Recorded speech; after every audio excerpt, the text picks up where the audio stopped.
台南有一间原以代工为主的细橡胶在地传统产业工厂，成功转型成立自己的品牌，生产细胶环保餐具。他们的产品在募资平台上更是好评不断。这样的成功与口碑并非一蹴可及，而是来自于数十年深厚的橡胶制作经验，才能有现今甜美的果实。陈玉祥老板对于品牌的命名也别有一番用心，从他的分享中能感受到老板的真心。大自然的生态环境受到塑胶制品的破坏，与食品安全问题层出不穷，因而让老板萌生出能为下一代，能为我们的地球做些什么。Benson Vita 因此而诞生。Benson Vita 就是西班牙文亲吻生命的意思。对，那我们取名这个意思也是希望那个小孩子在以后的那个世界是能够所有的生命都能够和谐共存的一个美好世界，所以我们用这种亲吻生命来做一个比较品牌的命名。对，就是尊重每一个生命，那让每一个生命都能够在这个地球上和谐共存。所以有小孩子之后，我觉得很多不管是在外在还是心理层次上面的一些，就会有一些变化了。然后你可能会想说，为了给小孩子做什么，还是留什么给小孩子？对，那可能从最单纯的，可能一直从施与受的角色直接做变换。对，可能之前是受比较多，然后现在就变成施的角色。对，那对小孩子的付出，我觉得是应该是一种不求回报的付出吧。对，就是希望他们能够更好。对，所以才有Benson Vita的诞生。其实我们最希望是它能够传达，这个 logo 上面能够传达爱、包容跟孕育这三个比较大的一个主题啊。对，所以你那个比较大的人像跟下面的那个里面的那个爱心，其实它可以去用不同的角色来诠释，比如说是妈妈、母亲跟小孩，还是说那个亲情间，比如说男女朋友，对，那可以一直到放大，就是到那个更大的，可能就不只是人与人之间，一开始是亲人之间，然后再来可能是不认识的人，甚至朋友，然后到后面就是人跟一些其他的生物，比如说狗、猫之类的，然后再无限的放大，可能就是人跟地球，还是地球跟万物这样子。他的那个人是有比较多的、比较广的意涵的，然后最主要就是用爱跟包容去让这个地球上的生态跟生命更和谐的关系的存在。一个老板加上4个员工，麻雀虽小，五脏俱全的5人团队，各司其职。看看他们正在认真开会中，原来是在讨论着近期研发的新产品该如何调整。这个是泽德吸管，那我们目前在做问卷的一个最新的产品，日后应该也会上泽泽的募资平台。那这个我们强调就是它的那个轻巧便利好携带，所以我们在这个开的部分呢，它只要你滑盖一滑开，它就会出来了。所以我们在打开的时候就可以很顺畅的就拿出来。那它的那个最大的特色就是刚才讲的便利、轻巧、好携带，然后在收纳的部分也可以直接这样子。我们喝完吸管，对吧？喝完饮料的时候，吸管可以直接放在这个，我们手都不用碰到有饮料的部分，所以在收纳的部分非常便利跟轻松。对，那我们这个吸管也有加大口径，所以在喝饮料的时候，尤其是有果粒的饮料，像波霸、野果，这些都是非常的顺畅。然后吸管前端的这个尖端的设计，也能够帮助我们在使用一般市售饮料或者在冲磨上面的容易性。在整个部分都是没有死角的，我们可以直接把它拆开做完整的清洁。所以这边都是平滑面，不会有死角。这是我们这次的最新的主力产品，对，泽吸管啊。希望有兴趣的人呢，也可以上去填填问卷，然后了解更多这个吸管的一些功能性跟特色。市面上琳琅满目的餐具中有玻璃、不锈钢、保鲜盒等不同材质，使用上各有优缺点。陈老板研发的产品都是来自于自身的体会而诞生。本身家族事业就是矽橡胶代工厂，对于矽胶的特性更是清楚。矽胶环保餐具以实用、安全、美感作为设计的核心。让我们来听看看老板的分享吧。如果以实用来介绍的话，它比如说我们强调就是从厨房到餐桌，它可能就一碗可以到底，那这个就是实用的部分。然后再来就是从在家里跟在户外，其实我们不需要再为了外出再另外准备一个环保餐具，这个其实就盖上盖子就可以有达到良好的那个防漏的效果。对，所以我们这个拿去当外带的餐具也蛮适合的，然后拿在家里去做餐桌上的摆盘，也跟整个家的氛围调性是无违和感的。那像我们这个是可以3入1起的，所以一次带出去就可以有3种不同的容量去盛装，依你的那个料理的不同去做选择。对，像这个就是汤面之类的啊，然后这个可能就是饭菜，然后那个是那个水果，对，可以比较多的不同的盛装的变化。安全的部分，我觉得可以从几个面向来说吧，比如说我们的用料。在用料选择上面，我们可能就不会只是像市面上一般强调就是食品级矽胶，其实我们会要求再更高一点的，所以我们就特别去从一些，比如说韩国，它比较高端的原料去选用，那它可能在成本上会贵蛮多的，但是在日后的使用，它的那个安全性，比如说微分子的挥发，还是那个它的耐用度。对，我觉得都会不一样，还有味道，所以其实一样都是食品级的矽胶，但是它还是有层级之分的。那我们当然就是以要给自己小孩的一个为出发点，所以我们还是希望对待别人一样，也是用对待自己小孩的心态去面对，所以我们还是在品质材质上的选用，我们还是非常的坚持这一点。对，那。在制程上面，可能我们就是在整个制程面来说的话，我们的那个模具的设计跟那个让整个制程的生产的稳定性跟品质都是能够比较一致的。所以你在收到东西之后，它不会说因为它的制程的瑕疵还是不稳定，造成每一个部品可能这个就比较容易有龟裂，还是一些瑕疵。对，那当然在品质上我们也花了蛮多功夫的。那在那个检验上面，检验部分我们也做了蛮多检验，从台湾的一些包装食品容器，然后还有 FDA 跟美国的 CPSIA，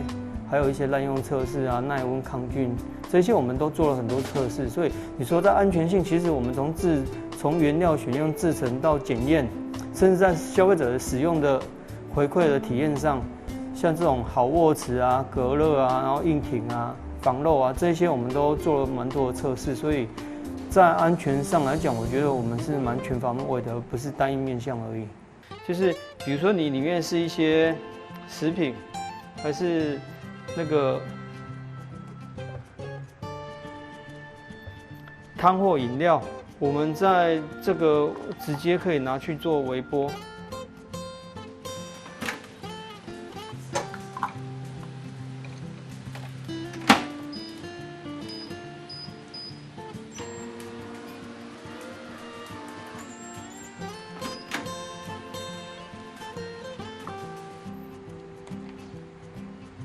这个水是烫的，你可以摸摸看。但是你去握这个是完全不会烫。对，所以这个就是我们在整个产品上面就可以直接进微波，然后可以加速我们在生活上面的料理的便利性。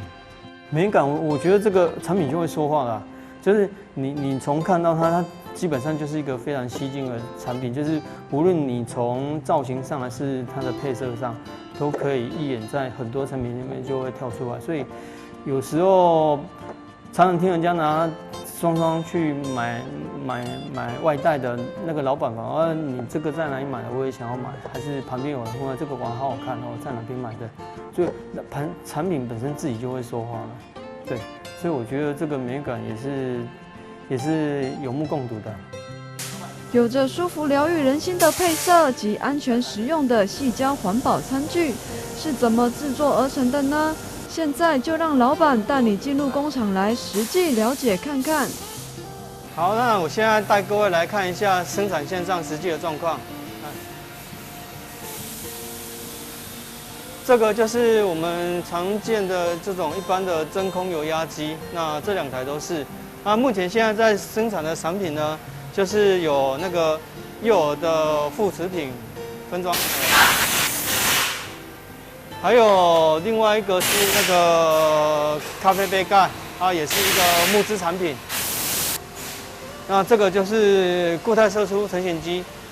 那这目前也是我们在生产我们的那个双双里面的小双的产品。那等一下可以看一下我们整个操作的过程。那现在是在开模，要等一下就会离型了。等下可以来这边再带一下看看，有一些特写。这边可能他现在要把这个模具脱开，往左右两边划开。那再来就是把模人顶出。那现在在这个动作就是那个脱模，离型脱模。那后面还有一个毛边加工的处理。这个部分就是刚成型出来的，所以它里面都还有一些毛边。那温度也蛮高的，因为我们设备的温度大概190度。所以不小心就会烫伤，像我这个都是疤痕，那这个我们都是要戴一些袖套的。这个是还没处理毛边的状况，然后这个是已经处理完毛边，你看可以明显看到这个它的差异性。那我们在做品检的话，可能就是在看它的外观毛边跟一些那个测试一些。物理测试看有没有龟裂，这是有毛边的，拔毛边前，这是拔毛边后。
那目前这场就是我们比较传统的部分，那就是做橡胶代工的部分。那可以看到这个产品都是比较偏黑色的。那这个也是一般的那个真空油压机。那我们可以看到这个产品，一般就是我刚才讲的，就是比较用在一些防水，然后防漏、防震的部分，所以它通常就是做黑色的，比较没有一个外观色彩的要求。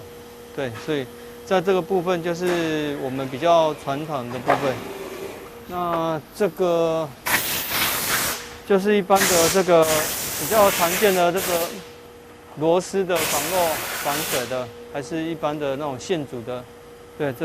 那这边就是再把毛边除掉，就可以变成我们一般常见的垫片。那那在旧厂的部分，还是有一些工业用的矽胶在这边。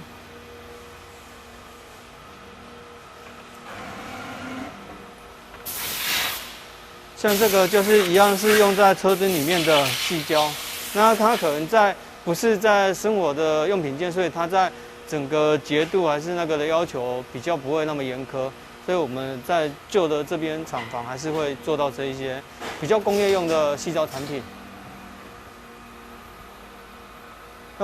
也有一些比较我们特殊的一些工法，就是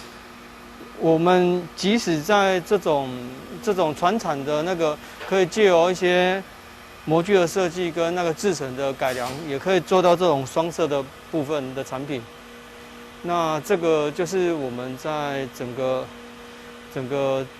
40几年来的一些经验跟技术跟 know how 去转换成的一些无产的资产。无形的资产，对，我们可以用比较原本的这种比较低阶的产品，比较低阶的设备，就可以做到可能人家要上千万的设备才能做的。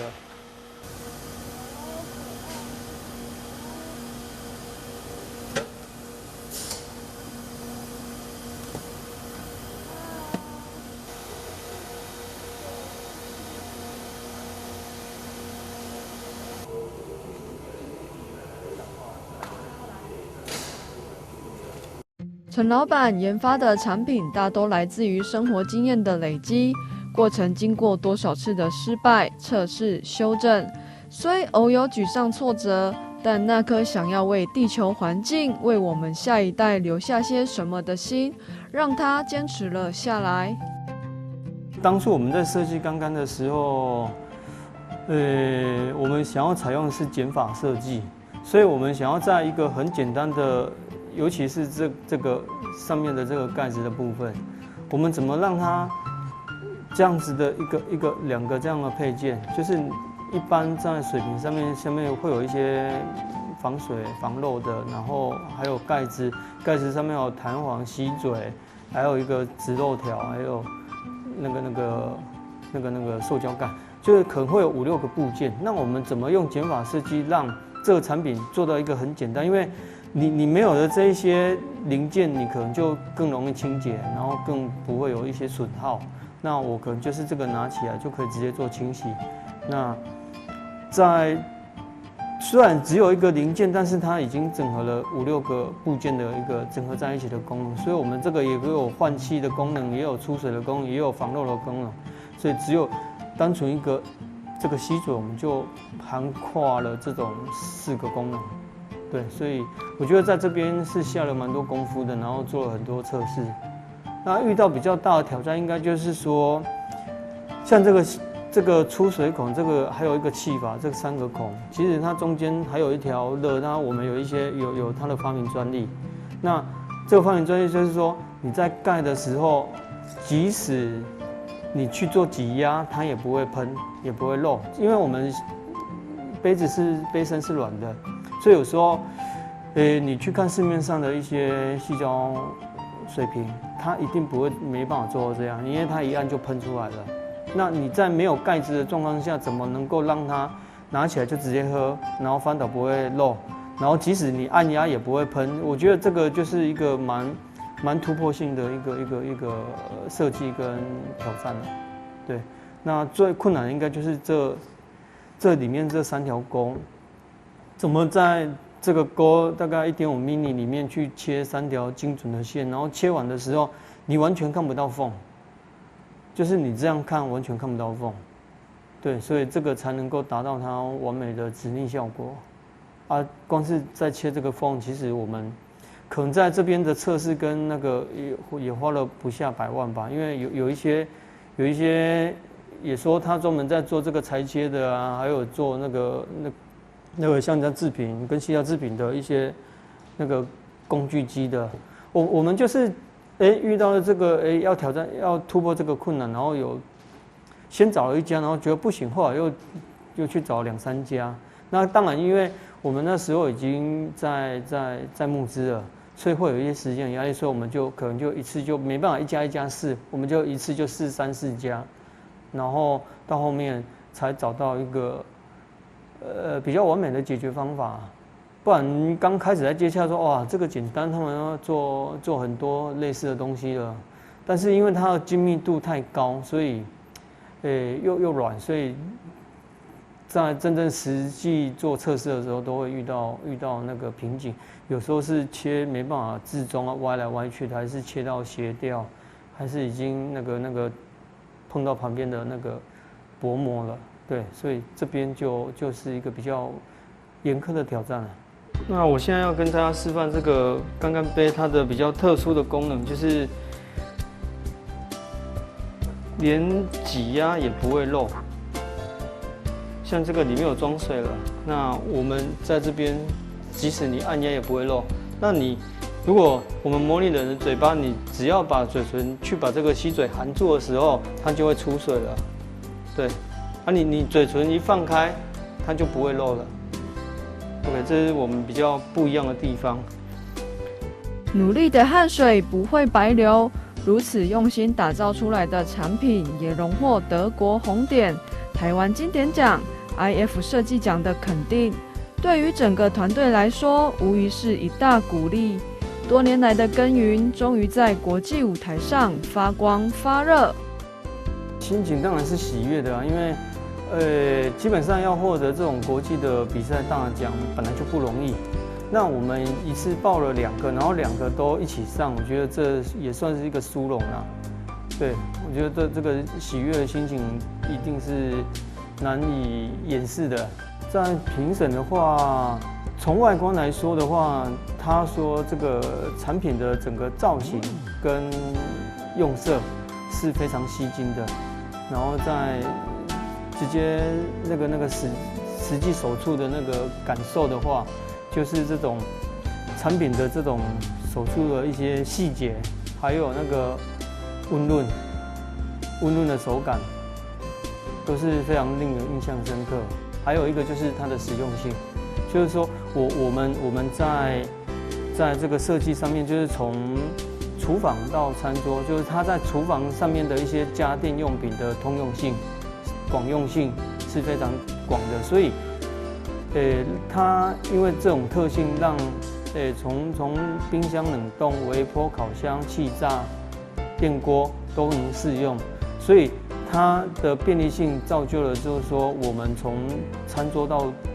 从厨房到餐桌能够一网搞定，应该说料理让它变成一个容易的事情了，对，所以因为容易就会让人家更想要去尝试。从单纯代工到自己成立品牌，陈老板不受于现状，走出舒适圈，成功转型，将自己的想法实现于产品中，以爱出发，尊重和谐对待每一个生命，与天地万物和平共存，在老板的产品中都感受得到。心情的部分，我觉得蜕变总是痛苦的。所以，因为你从单纯的代工要转到做品牌，它的